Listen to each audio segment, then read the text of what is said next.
All right, brothers, thank you again for joining us here on our YouTube channel for St. James Lodge number 114. Tonight we have our senior warden, Justin Turner, with his presentation for education this meeting and for light.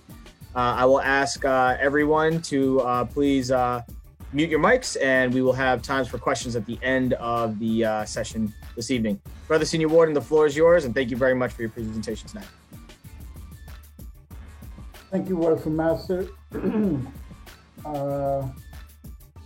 I'm going to go ahead and share my screen. So tonight, I'm going to be talking about who is Richard Potter. If you have been on Facebook, you may have seen, his name fly around, and you may have seen, brothers talk about him. So I did a little bit of digging, a little bit of research to bring Mr. Potter to life and to share with you, brothers, tonight exactly who is Mr. Potter. Before we go any further, the views and opinions of myself do not reflect the views and opinions of the Lodge and Grand Lodge in which I may hold membership in. So, talking about Mr. Potter, we're going to first start talking about his beginning, his early years. And talking about Mr. Potter and talking about his early years, Richard Potter was born in 1783. He was born with a white aristocrat father and an African slave as his mother. Mr. Potter was born in Hopkinton, Massachusetts.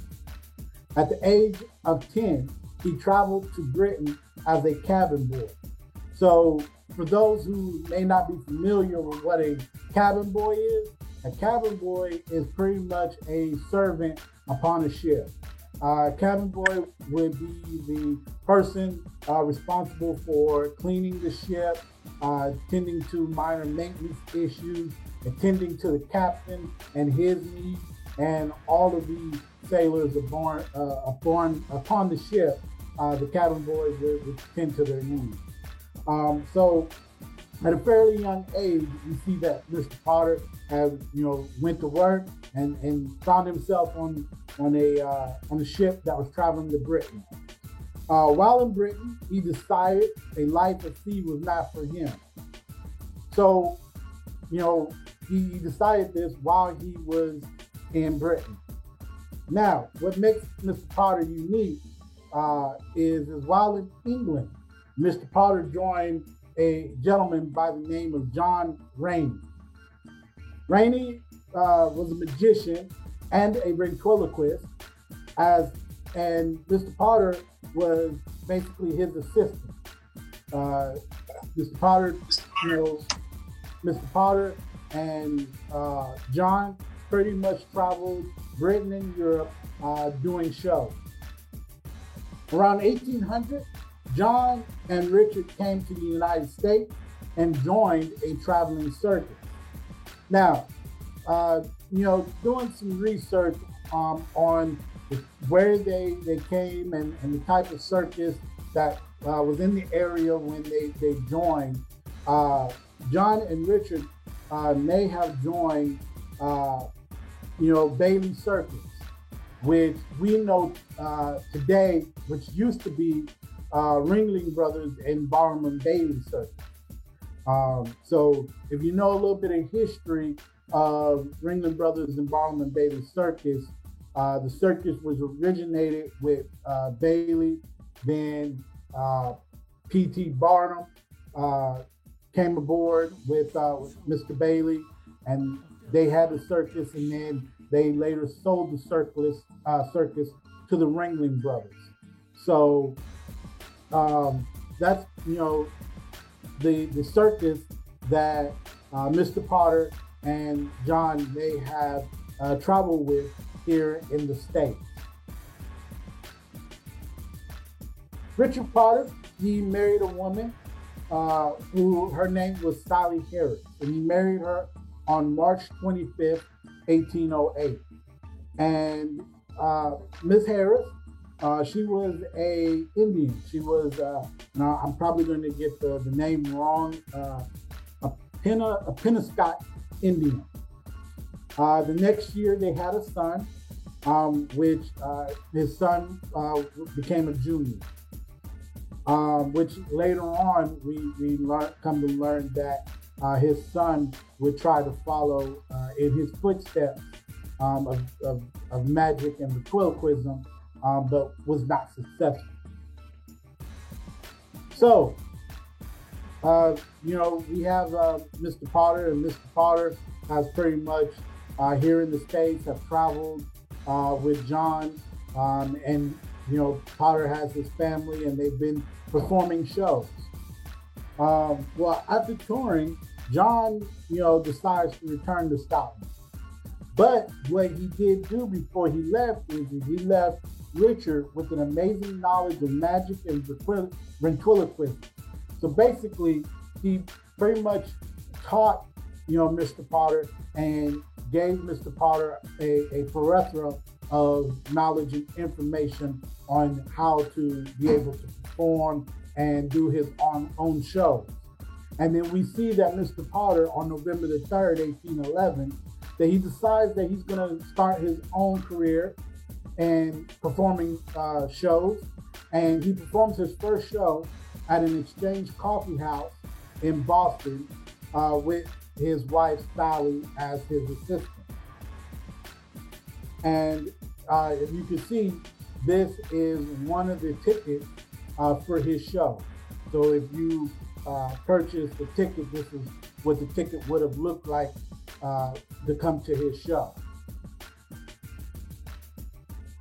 When Mr. Potter was performing his show was labeled as 100 Curious Experiments with Money, Eggs, Cards, and the like. Now, the unique thing about Mr. Potter is Mr. Potter had a dark complexion, and he was oftentimes favored as an Indian or maybe a person of Hindu background. But anybody, pretty much came to the show, they referred to him as the Black Yankee. And the cool thing about Mr. Potter keeping in the performance is he took full advantage of nobody really knowing his background and where he really come from.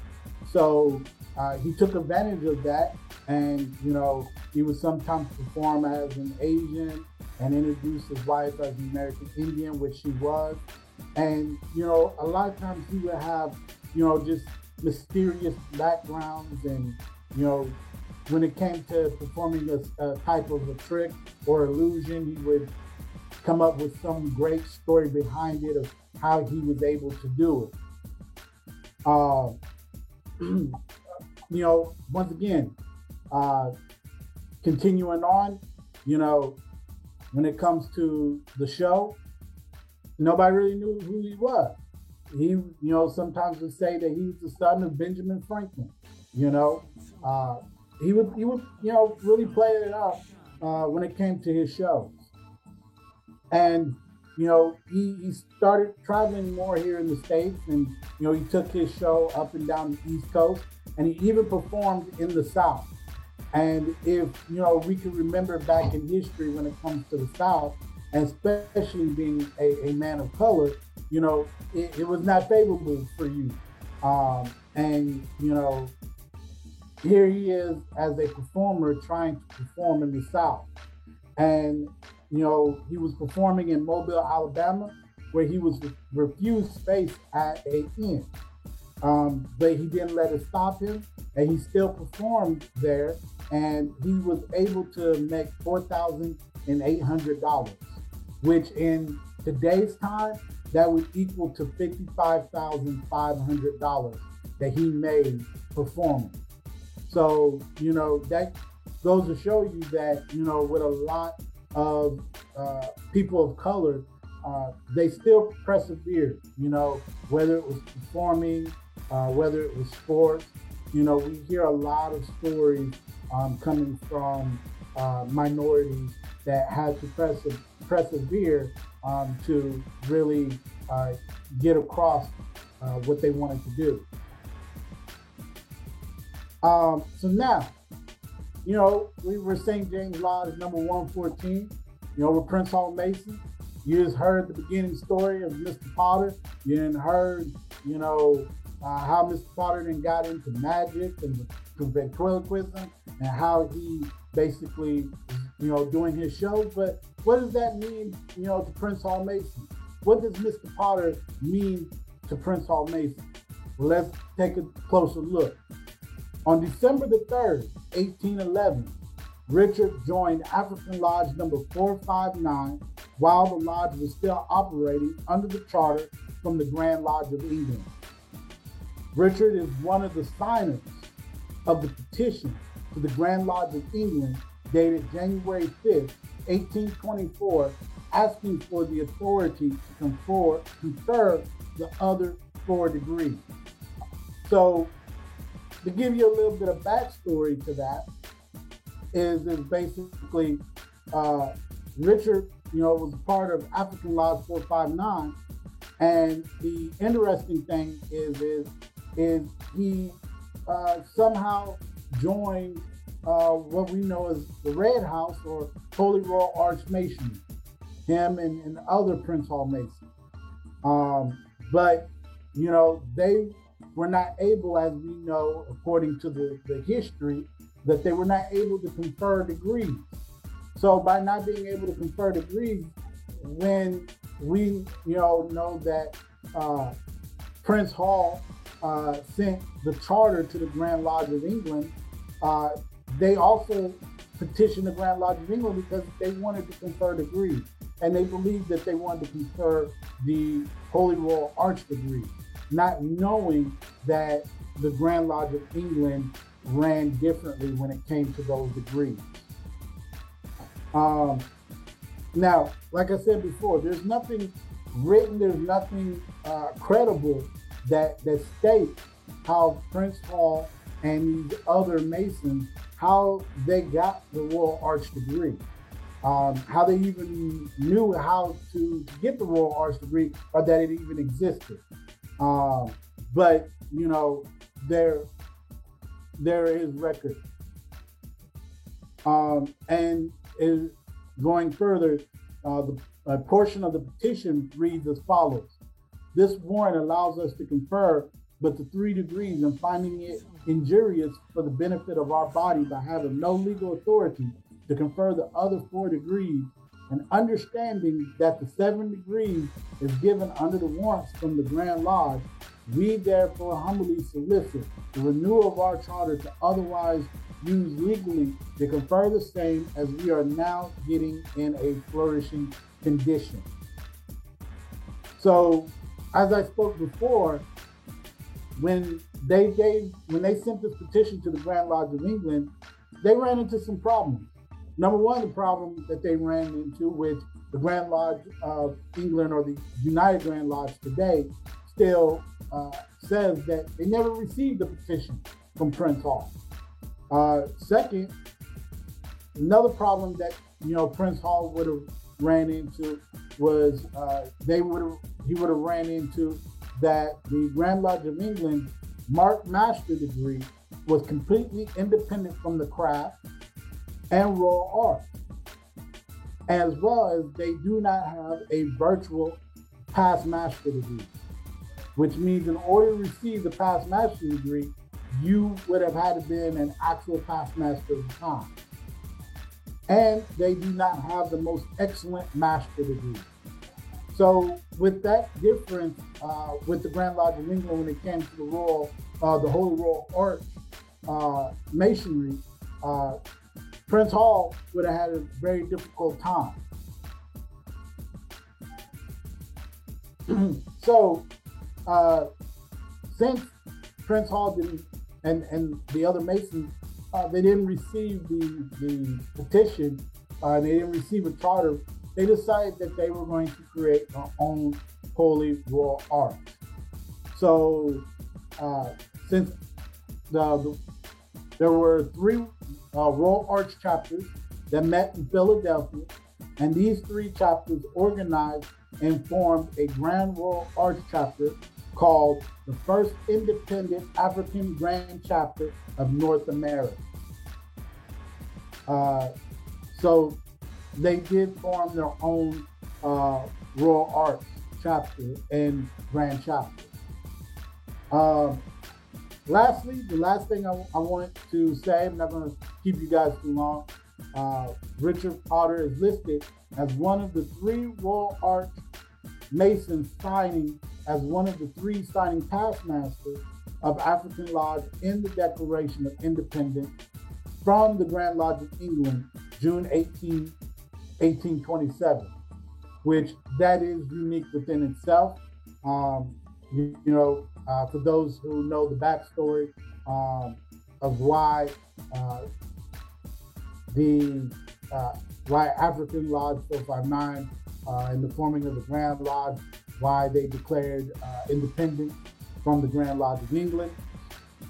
But what also strikes me with this is that for Richard Potter to be one of the signers as the past master means that at one point in time, Mr. Potter served as a worship master of African Lodge 459. And to me, that's something that speaks to to him and his credibility. Richard Potter is also stated as being one of the past masters that delivered the Grand Charter, the document that created Prince Hall Masonry. If you guys can see, this is a flyer of one of his shows. So this is what he had posted to announce when he was doing a show. And we should see something very familiar on this flyer. But as good things, must come to an end. Mr. Potter did pass away. He died on September the 20th, 1835. A year later, his wife Sally died at the age of 49. Now, because Mr. Potter was able to do many shows, and he had many people that came and watched him perform, he got a lot of wealth. And with that wealth, he was able to buy a 175-acre farm in Andover, New Hampshire. And when him and his wife died, that's where they both were buried. The house later burnt down, and they decided to make room for the railroad that was coming through. So their graves were moved in 1849 to their present site behind the Potter Place Railroad Station. And you can go there to this day. The gravesite is accessible 7 days a week. That is a picture of their gravesite, and a picture of the plaque that's by the gravesite, which is called the Potter's Place. And it says the community takes its name from Richard Potter, noted magician, ventriloquist, and showman. This 19th century master of the black arts was known throughout America. He died here in 1835 in his mansion, a showplace in the town. He is buried in a small plot on his one extensive estate. And I put some information for further reading, just in case you want to, read more about Richard Potter, the first African-American male here in the United States as a showman, magician, ventriloquist, and entertainer. Thank you. I guess now we'll open the floor up to any questions or comments. Brother Senior Warden, again, no questions, just always great to hear when you have anything to put out there. As you know, throughout my Masonic journey, you're one of the brothers that actually taught me a lot. So I'm glad that you're able to still teach me more every single time we talk. So thank you so much for that. So, Brother Senior Warden, I got something for you. Yeah. First of all, great job. I like what you did.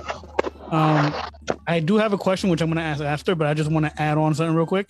Yeah. When it comes to Prince Hall, he passed away in 1807. So when African 459 petitioned the Grand Lodge of England, they did so not knowing that, one, they were dropped from the rolls because they were dropped from the rolls in 1813. And they also did so not knowing that they didn't confer those degrees. So, you know, it's a very, very interesting thing that you did this, because we still don't know where they originally got these degrees from. So it's to this day, that's the thing, they didn't know. So they would confer the Holy War Ark degrees, but we don't know how they got them. So it's a very interesting point, because it's good to find out. It's good to hear that. Listen, they were practicing other degrees that we didn't know about. It wasn't it just wasn't the first 3 degrees. Right. Now, my question to you is, what made you want to talk about Richard Potter? Because this is so like left field from what we're used to. If you get what I'm trying to say, like, what made you want to touch on this? Basically, what made me touch on Richard Potter was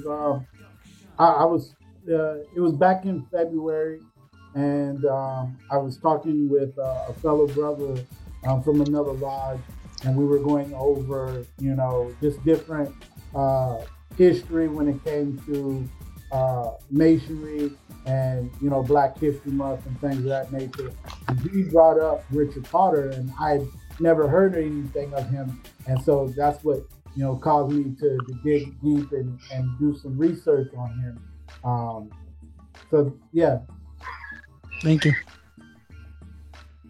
I do have a question about Richard Potter. So when he came back from overseas, when he came back into the States practicing magic, ventriloquism, and things of that nature, were there like other acts going on around at that time, or did he influence the majority of the showman acts and the circus acts that came after that the States is really fond of? I mean, there were other different acts, but as far as magic, as far as ventriloquism, of those things, he was the major, him and John Rainey was the major influence of bringing that here to the States, that had never been here before, and they were the ones who brought that here.